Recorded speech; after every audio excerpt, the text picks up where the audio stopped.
Olá, galera, tudo bem com vocês? Professora Arli, professora de Geografia do Instituto Janária Viana. Mais um vídeo para o sexto ano, turma 600, 601. Tudo bem com vocês, galera? Desejo que todos estejam bem, tá? Saudade. Amores, nesse vídeo eu vou falar com vocês do capítulo 9, né? Que vem como título Para Entrar no Clima. A gente vai falar aí de tempo, clima, né? Eu dei uma olhada aqui no conteúdo e pude observar que o conteúdo também é um pouquinho extenso. Então, para que o vídeo não fique tão longo, né, e tão cansativo para vocês, a tia, assim como eu dividi o capítulo 8 em 2 vídeos, eu vou fazer o mesmo com o capítulo 9, ok? Belezinha? Então, vamos iniciar o capítulo falando aí desse assunto onde muita gente faz muita confusão, tá? Tempo e clima. Tem gente que acha que é a mesma coisa, né? Enfim, mas não é, tá? Então vamos lá. No dia a dia, é comum as pessoas utilizarem a palavra tempo, tá? E clima para se referir ao mesmo evento. Porém, elas têm significado distinto, ok? Essa confusãozinha, ela é muito comum no dia a dia. Mas vocês, aluno do sexto ano, esperto como vocês são, tá? Vocês provavelmente já sabem a diferença e agora com esse vídeo vocês vão aprender cada vez mais. Tempo. O tempo é o estado momentâneo da atmosfera e possui certas características, tá? Que interfere no modo imediato da vida do ser humano. Então, por exemplo, a gente acorda, né? Ao acordar, a gente chega assim, olha o tempo, nossa, que tempo bonito, tá sol. Aí, de repente, nossa, tá frio, né? Tempo tá nublado. Isso é tempo, é o estado momentâneo da atmosfera. É diferente de clima. O clima, ele leva aí, para ser definido o clima de uma região, ele muitas das vezes, tá? Ele leva muito tempo. Então, por exemplo, olha só.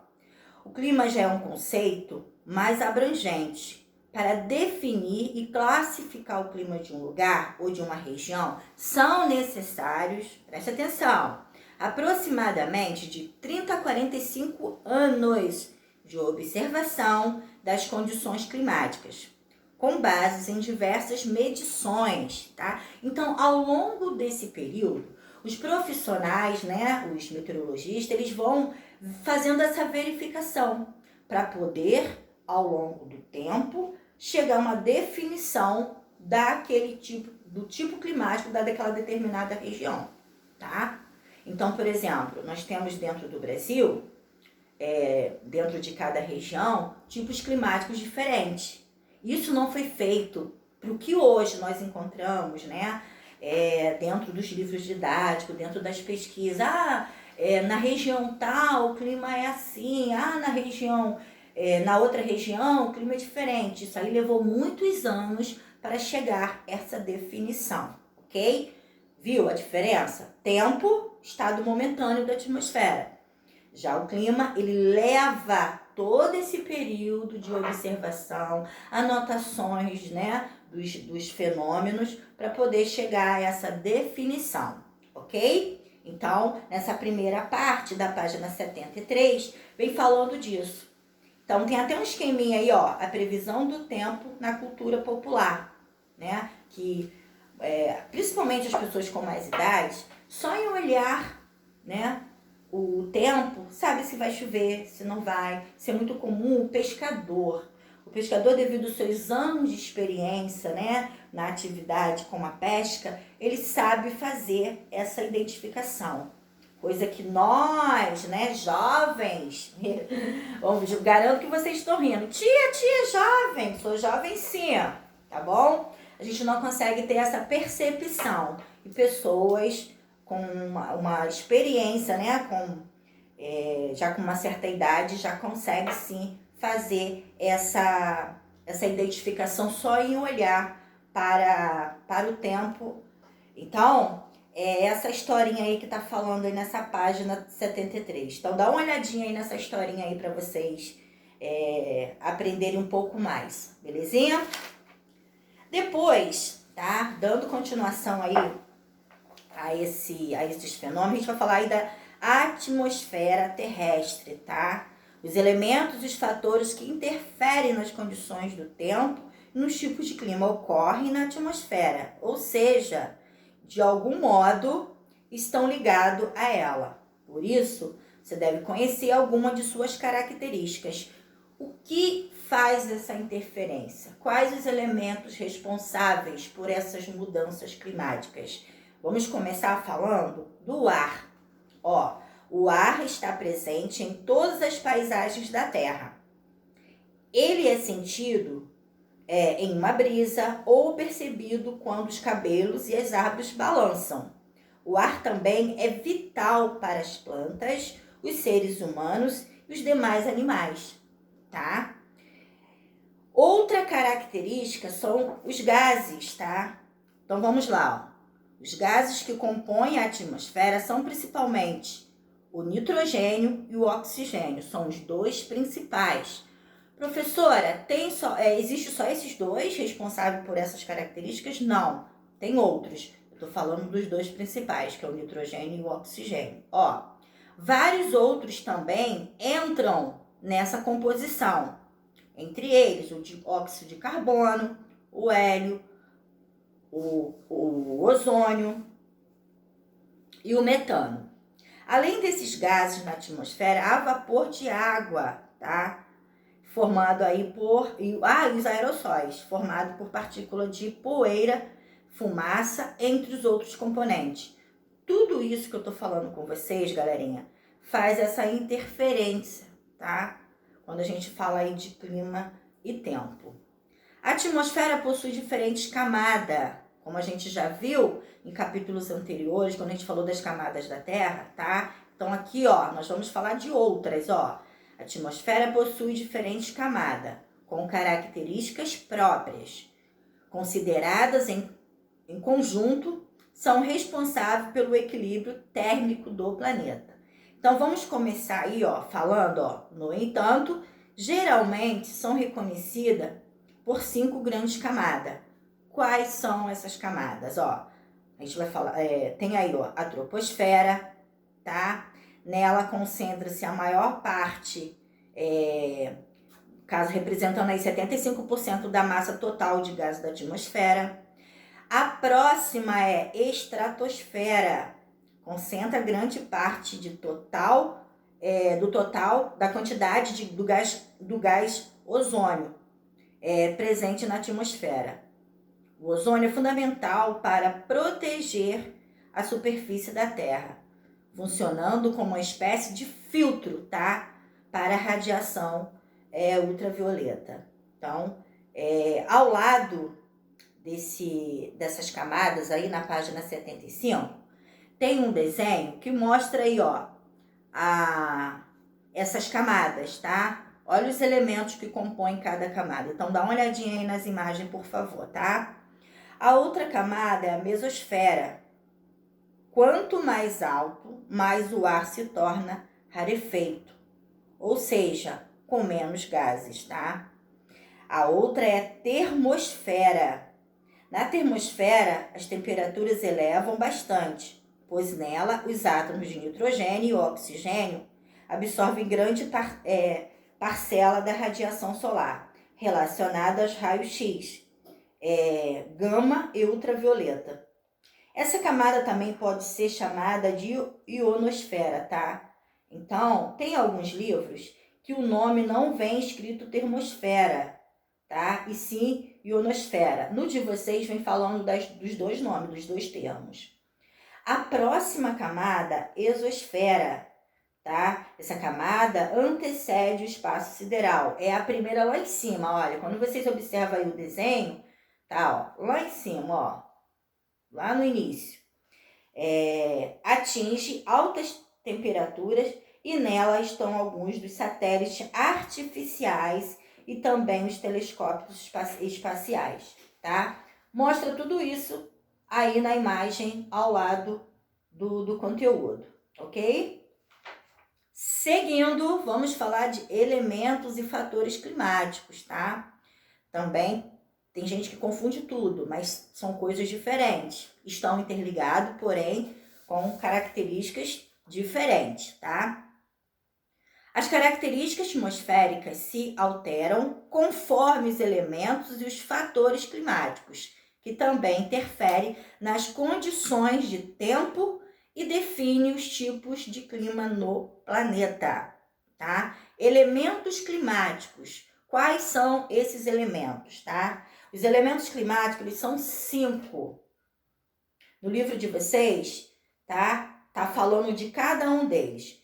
Quais são esses elementos climáticos? Ó, temperatura, umidade, precipitação, pressão atmosférica e vento, tá?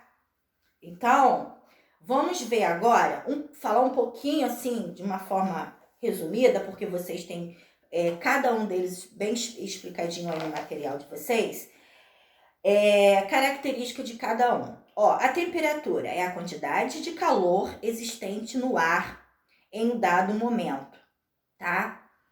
Então, tem momento que a temperatura está um pouco maior, tem um momento que a temperatura está um pouco menor. A umidade é o conjunto de vapor de água existente no ar.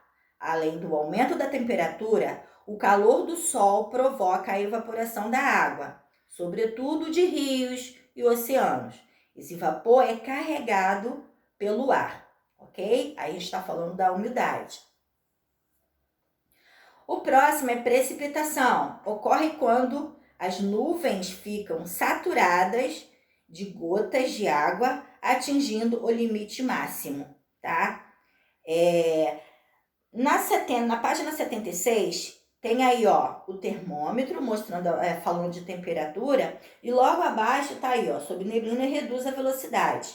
É muito comum, tá? Dependendo da área aí do Brasil, das grandes rodovias, terem essas placas, tá?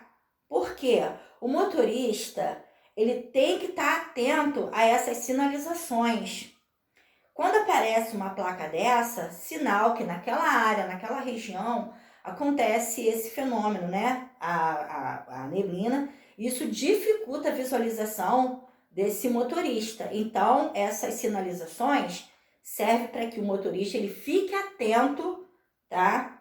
Porque muitas das vezes, dependendo do momento, a neblina ela é tão densa que realmente o motorista tem que parar, esperar melhorar um pouco para poder seguir viagem, ok? Então é disso que essa imagem aí está falando para vocês. A próxima é pressão atmosférica. Vamos ver o que é isso. É a força que o ar exerce na atmosfera terrestre, tá? A pressão atmosférica varia conforme a altitude e a temperatura, ok? Dependendo da região para onde você vá, né? Você sente aquela pressão no ouvido, isso é muito comum em áreas de serra, né? Isso é a chamada pressão atmosférica. Tem gente que sente que tem uma sensibilidade tão grande à pressão atmosférica, que sente dor de cabeça, dá vômito, tá? Então, dependendo para onde vai, passa por essa situação aí com relação à pressão atmosférica. O outro assunto é o vento. É o movimento do ar entre regiões de alta e baixa pressão, tá? Nos dois exemplos, galera, na página 77, tem os dois esquemas mostrando a pressão atmosférica. Olha, observa aí, ó, alta e baixa pressão atmosférica. É o primeiro desenho, né? Como o ar empurra, ó, tem a setinha indicando, tá? A menor pressão e a maior pressão atmosférica. Então, dá uma olhadinha nesse primeiro esqueminha, no primeiro desenho. E no segundo desenho, tá falando aí, formação do vento. Olha só como esse vento circula de uma área para outra. Vale lembrar que em área que tem muitos prédios, tá? Esse vento ele vai ter uma velocidade diferente. Em áreas abertas, tá? A velocidade vai ser outra, tá? Pode ser para maior, pode ser para menor. Uma outra situação que eu quero falar com vocês são chamados fatores climáticos. Vale lembrar que eu estou falando de elementos, tá? Temperatura, umidade, precipitação, pressão atmosférica e vento. Fatores climáticos é uma outra coisa, mas todos estão interligados, beleza? Além dos elementos climáticos, existem também aspectos físicos e geográficos que influenciam e determinam as características dos diferentes tipos de clima. São chamados fatores climáticos. São eles a latitude, tá? Como mostra aí na 77, página 77. Vamos lá. A altitude, massa de ar. Na página 80 tem toda essa movimentação aí, ó, de massa de ar. Então dá uma olhadinha nos desenhos, tá? Que ajuda bastante o entendimento quando vocês têm uma imagem dessa para visualizar. E também correntes marítimas, tá? Que mostra aí na página 81, tem ó, o mapa mundo correntes marítimas, as principais correntes marítimas que ocorrem no mundo. Então dá uma olhadinha também nesse mapa de correntes marítimas. Professora, acabou aí? Não, tá? Quando falamos de fatores climáticos, ainda tem mais um pouquinho. Tem também a continentalidade, também chamado de maritimidade, ok? A vegetação e o relevo, ok? Então, esses são os fatores climáticos. Relembrando, latitude, altitude, massa de ar, correntes marítimas, continentalidade e maritimidade, vegetação e relevo, ok? Então, os elementos são 5, os elementos climáticos são 5 e os fatores são 7, ok? Então é isso, eu vou terminando esse vídeo aqui na página 81, tá? E no próximo vídeo eu faço a continuação desse conteúdo. Fiquem bem, tá? Entre em contato, dê sinal de vida, ok? E até breve, a gente se encontra no próximo vídeo, amores. Saudade, tá? Ó, beijo, beijo, beijo. Tchau, tchau.